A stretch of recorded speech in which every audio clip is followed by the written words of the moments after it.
Hey, 57.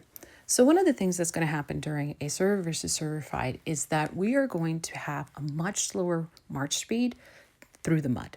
It is going to significantly slow down our squats, and it's going to take at least 30 seconds to be able to get to the capital, and can be even more depending if you are all the way to the edge outside of the mud. It can take up to 3 minutes to get to the capital. This is not going to be ideal in a very close fight. We cannot have 20, 30, 40, 50 people that are going to get into a garrison or get to the attack in 3 minutes. It's going to be too close to fights. So what we want to do is we want to do a technique where we are walking our squads in the area around the capital, and we are keeping them in that section so that when it opens up for a garrison or when we need to make an attack, we are already in position. So the best ways to do this is to walk your squads to a tile or to a blue base, because it's going to go a little bit faster when you do that. And it's going to get there a little bit more quickly to the main area, the capital itself. But you can target anything. It really, like, once you start walking and you're keeping your squads in this area, you can walk towards anything. But what you want to do is that you want to go and make sure that your squads are in position. So I'm going to target some tiles over here at the edge, and I'm going to send out both of my squads, first and second, because what I want to do is I want to have them both ready. Now, they are going to be walking across, and you can see here that just from where I am, it's going to take about 35 seconds to walk them into place, into this main area. But I don't want to walk them the full 2 minutes all the way to that tile, right? Because that's going to be too far. I'm going to actually be further away. So what I want to do is, as soon as that my squads walk across this capital area, I want to walk them back. Okay, so I'm going to wait. I'm just going to wash my squats. And they are now currently right over the capital, which is fantastic. I'm going to have them walk across, and then I'm going to walk them back. And I'm going to keep doing this until I have either an opening to going into garrison, or I have if I have to do an attack if they take over the garrison. But you can see here how my squads are now starting to walk across. I'm going to walk them back like this. And if there is an opening, again, I'm going to quickly jump in with either of those two squads. But this is going to keep them in this position. And what that's going to reduce is that I'm now going to be able to walk in here with either like two, depending on where they're at, with no more than about 5 seconds to get back into position.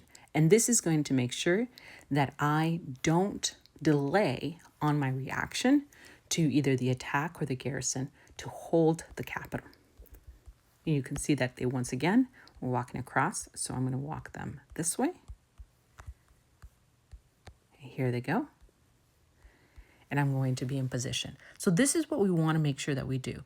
Even if it's fully garrisoned, even if we don't need to do an attack, we want to make sure that they are here so that we can quickly jump in. Look at this. There we go. And look at that. 4 seconds to get into the garrison, because I don't have to wait for my squad to get all the way from an edge to come here, right? I don't have to wait the 30 seconds. And now they are in hold.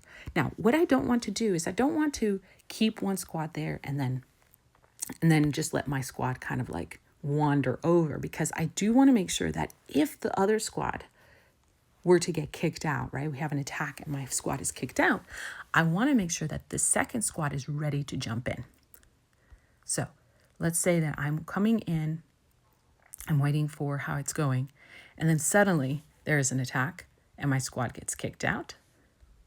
I can now jump in with the second squad and see how that one is walking back to the base. It's going to take it again. It's probably going to take it a little bit longer if my troops have died, right? But now my second squad is in position. So this is what I want to do. I want to make sure that my squad's in this main area. If you are not attacking the capital or garrisoning the capital, the same technique works if you're doing this for a cannon. But you want to make sure that they're walking back and forth here. Now, let's say that the first squad did get kicked out because the troops died. It's going to go all the way back, right? I'm going to have to wait for my second squad to get kicked out, or to die in the garrison.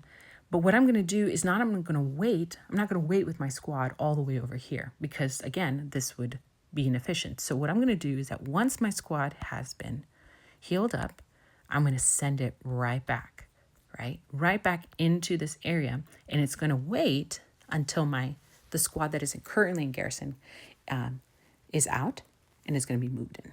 And you can see here, the lines sometimes tell us how fast something is moving, but do you see how much faster this line is? The speed of my line versus another one that is targeting, in this case, this one is targeting a cannon.